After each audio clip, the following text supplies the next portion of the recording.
Hello दोस्तों, नमस्कार। मैं हूं आपका रिकी कुमार और आप देख रहे हैं एक्टिंग इज माय लव। दोस्तों, आज की चर्चा हम लोग फिर से लेकर आए हैं आदि पुरुष को लेकर। चर्चा पर हम लोग आगे बढ़ें इसके पहले मैं आपको याद दिला दूं, यदि आप लोग मेरे चैनल पर नया आते हैं तो इसे सब्सक्राइब करना बिल्कुल ना भूलें। बेल आइकन को दबाकर ऑल वाले नोटिफिकेशन पर क्लिक करें और वीडियोज़ को लाइक भी किया करें। चलिए बात करते हैं अब इस चर्चा पर कि आखिर ये क्या है जिसके लिए फिर से मैं वीडियो बना रहा हूँ। दोस्तों, अभी कुछ दिनों से फिर से एक न्यूज़ घूम रहा है मार्केट में कि आदि पुरुष जो है, इसके मेकर्स ने इस फिल्म को जिस दिन इसकी रिलीज़ डेट थी उस पर पोस्टपोन कर दिया है और उसको आगे बढ़ा दिया है। सुनने में ये भी मिल रहा है मार्केट से कि भैया इस फिल्म में 100 करोड़ का खर्चा होने वाला है। लोगों का कहना यह है कि ये सब इसलिए हो रहा है क्योंकि इस फिल्म में कुछ सुधार करने हैं।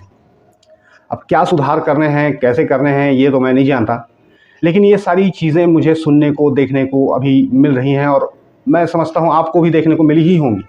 तो अब आप कहोगे कि भाई फिर इसमें समस्या क्या है, पर मैं आप लोगों से पूछता हूँ कि सुधार क्या है। भाई देखिए, फिल्म पूरी की पूरी बन चुकी है, स्टार कास्ट उसमें जो हैं जैसे भी हैं, इन लोगों को लेकर के ही बात इसमें निकली है। तो मैं ये पूछना चाहता हूँ, क्या ये इसमें कुछ कलर करेक्शन कर देंगे या फिर कुछ छोटी मोटी चीज़ों को चेंज कर देंगे, पहनावा ओढ़ावा बदल देंगे किसी भी ज़रिए से, किसी भी टेक्नोलॉजी से, या फिर एक्टर्स को ही रिप्लेस कर देंगे? मुझे ये जानना है, क्योंकि मेरी शिकायत जो है वो एक्टर्स से ही है। अगेन मैं एक चीज़ आप लोगों को इसके लिए मैं बोल दूं, पहले से हर किसी को बोल दूं कि मैं किसी भी एक्टर को ख़राब नहीं कह रहा हूँ। मेरा उद्देश्य उसको ठेस पहुँचाना या उसको छोटा कहना भी नहीं है, ना ही एक्टरों से मेरी कोई शिकायत है। और जैसे कि मैंने कहा, ये लोग ख़राब एक्टर नहीं हैं, सारे के सारे एक्टर दिग्गज हैं, टैलेंटेड हैं और बहुत ही महान हैं। लेकिन एक बात होती है दोस्तों, हम लोग जैसे कि मैं एक्टिंग स्कूल्स में गया हूँ, ऑडिशंस भी मैंने दिए हैं, कई बहुत सारी चीज़ें हम लोग करते रहते हैं एक्टिविटी। हमें एक चीज़ बोली जाती है कि यदि आप किसी ऑडिशन में फ़ेल होते हो, समझना बात को, यदि आप किसी ऑडिशन में फ़ेल होते हो तो इसका अर्थ ये नहीं लगा लेना कि आप अच्छे एक्टर नहीं हो या फिर आप को एक्टिंग ही नहीं आती या आप एक्टर ही नहीं हो। इस तरह की चीज़ें आप नहीं सोचना, क्योंकि अभी आपको रिजेक्ट किया गया है उस पर्टिकुलर रोल के लिए। जो रोल हम चाहते हैं वो रोल के लायक आप इसमें नहीं लग रहे हो। समझ गए बात को? मतलब आप दूसरे काम के लिए हो, दूसरे हिसाब के दिखते हो, दूसरे तरह के लगते हो, तो आपको वो चीज़ मिलेगी तो वो आपके लिए सही रहेगी, ये चीज़ नहीं रहेगी। तो कुछ इसी तरह की बात मैं कहने जा रहा हूँ। ये है मेरी मतलब कहने का एक नज़रिया। तो मुझे जो शिकायत थी, अब मैं बाकी लोगों की तो नहीं जानता, मुझे जो शिकायत थी वो स्टार कास्ट से ही थी थोड़ी, क्योंकि ये लोग ऐसे लोगों को ले के रखे हैं, ऐसे लोगों को वो रोल मिला है जो लोग उस तरह के नहीं लगते। जैसे कि हनुमान जी के रोल के लिए जो एक्टर हैं, मैं नहीं कहता कि वो ख़राब एक्टर है, मैंने उनका काम देखा है, वो बहुत अच्छे एक्टर हैं, वो बहुत अच्छे रोल कर चुके हैं फिल्मों में, तानाजी में भी वो थे। लेकिन उनका जो फेस है, उनकी जो पर्सनैलिटी है, वो हनुमान जी जैसी नहीं लगती मुझे कहीं से भी। प्रभास को भी चौड़ा फेस है, उनको बल्कि शिव जी बना देते तो ज़्यादा अच्छा लगता। एक बात है यार, बाकी लोग जो भी कहें, मूंछ लगा के तो वो चौड़े फेस में खुद ही रावण दिख रहे हैं तो ये मुसीबत हो रही है उसमें थोड़ी सी।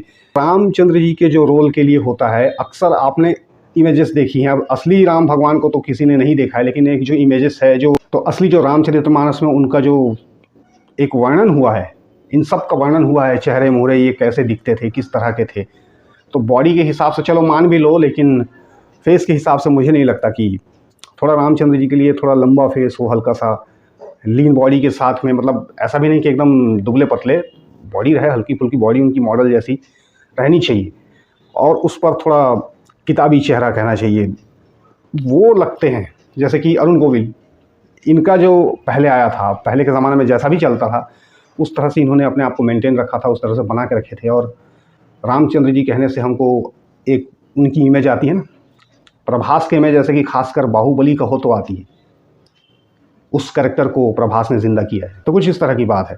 हनुमान जी के लिए जैसे अगर आप लोगों को मैं कुछ साल पीछे ले जाऊँ, कुछ और बहुत साल पीछे भी लेके जाऊँ, तो आपको बता दूँ कि सिर्फ दारा सिंह जी को रामायण में ही हनुमान जी का रोल नहीं मिला है। इसके पहले कुछ ऐसी पुरानी फिल्में हैं जिसमें दारा सिंह जी ने हनुमान जी का रोल किया था, तब जा करके जाना। जब फर्स्ट कास्टिंग तो उस समय भी हुई होगी, पहले से तो कोई नहीं जानता कि हनुमान जी लगी जाएंगे, पर जब उनको बनाया गया होगा तब से लोगों को एक लगा होगा, फिर लोगों के मन में एक चीज़ बैठ गई होगी कि हाँ यार ये लगते हैं, इसलिए रामायण तक उनको हनुमान जी का रोल दिया गया। और वो जो फेस है, उनका जो फेस बनाया गया था, आप खुद ही देखिए कितना गजब का था। एक लगता था कि वो हनुमान जी हैं, वाकई में हनुमान जी लगते थे वो। ये वाली बात मैं कहना चाहता हूँ। तो ये जो कैरेक्टर्स इसमें हैं, जो पात्र हैं, जो इसमें जो हीरो या एक्टर्स जो जिनको रखा गया है, ये लोग इस तरह के लगते नहीं हैं, मेरा हिसाब मैं अगर बताऊँ तो। बाकी VFX वगैरह ये वो तो छोड़ दो बात, अगर यही लोग सही बैठ गए होते ना तो वो VFX भी सही लगती, मैं ये भी कहता हूँ। कास्टिंग सही होनी चाहिए थी। तो मेरा यही कहना है कि क्या इसमें कास्टिंग को ही चेंज कर दिया जाएगा? ऐसा तो होगा नहीं। तो फिर फिल्म में सुधरेगा क्या? वही हनुमान जी, अगर वो जो एक्टर की जो पर्सनैलिटी है ना, अगर उनको वैसा पूरा बना भी देना हूबहू, तो भी वो हनुमान जी जैसे नहीं लग पाएंगे। प्रॉब्लम ये है। उसके लिए उस तरह का क्या समझाऊं यार मैं।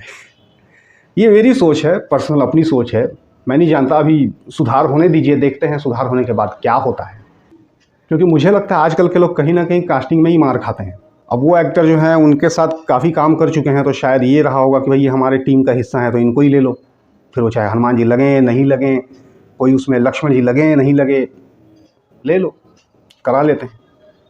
बट मैं कहता हूँ कि भाई कास्टिंग सही देखिए, क्योंकि आप जिस चीज़ को बना रहे हैं। अच्छा, एक चीज़ और क्लियर कर दें इसमें, जो इसके बारे में जो एक इन लोगों ने ही कहा था कि आज की यूथ को समझाने के लिए हम लोगों ने इस तरह का लुक दे दिया है, या इस तरह की चीज़ को जैसे सुनने को भी मिला था कि आज के लोग जो हैं इसी से समझेंगे। आज का विलन जो है वो खिलजी है, तो हम लोग रावण को खिलजी जैसा बना देंगे। तो भाई इन लोगों को एक चीज़ और बोल दूं मैं कि अभी लेटेस्ट फिल्म जो आई थी कांतारा, इस फिल्म में क्या नया किया गया है? क्या अब उसको मॉडर्न रूप तो नहीं दिया गया है? जो भी उनका जो उसमें दिखाया गया कल्चर दिखाया गया, जो उसमें एक्टर ने पहना ओढ़ा सब किया, जो गाँव का लुक दिखाया, आज के बच्चों को समझाने के लिए मॉडर्न लुक तो नहीं दे दिया उसमें, जो था वही दिखाया और वही सबको पसंद आया। इसके पहले बाहुबली में भी क्या दिखाया गया था ऐसा? भाई बाहुबली को मैं कहीं भी जीन्स टी शर्ट पहन के तो नहीं देखा था, या इस तरह का कुछ हेयर कट रख के, या ऐसा। उसमें किसी भी पात्र को आप देखना, इतना रियलिस्टिक लगा है कि वो उस ज़माने का लगा है। अभी आई लेटेस्ट फिल्म में PS1 में भी हम कहें तो यही चीज़ें हैं। तो आज के ही बच्चे तो देख रहे हैं ये सब चीज़। आज इसको हिट कौन करा रहा है? कैसे ये हिट हो रहा है? बच्चा बच्चा क्यों देख रहा है? कांतारा कांतारा अभी सब क्यों चिल्ला रहे हैं? मैं 2 बार देखा है और तीसरी बार देखने की इच्छा हो रही है। तो ये सब क्या है? हम लोग कौन सा आदि मानव के ज़माने से हैं? तो भाई ये बात आप समझो, जो चीज़ आप दिखा रहे हो, जो चीज़ है जो सदियों से चल रहा है, जिसके बारे में जो हमारा इतिहास है, या उसको हम जो भी कहें हमारे भगवानों की वो कहानी है, उसको यार उसी तरह से दिखाना चाहिए, पेश करना चाहिए। तो शायद उसको पब्लिक ज़्यादा अच्छे से एक्सेप्ट कर पाएगी, ऐसा मुझे लगता है। और कास्टिंग सही होनी चाहिए। तो ये सब है मेरे अपने विचार दोस्तों। आप लोग अपनी राय भी दे सकते हैं कि आपको क्या लगता है, क्या मैं सही कह रहा हूँ या फिर मैं सही कह रहा हूँ, जो भी है ये सब आप भी बता सकते हैं। तो मिलेंगे आपसे अगले वीडियो में, तब तक करना मेरा इंतज़ार। Take care.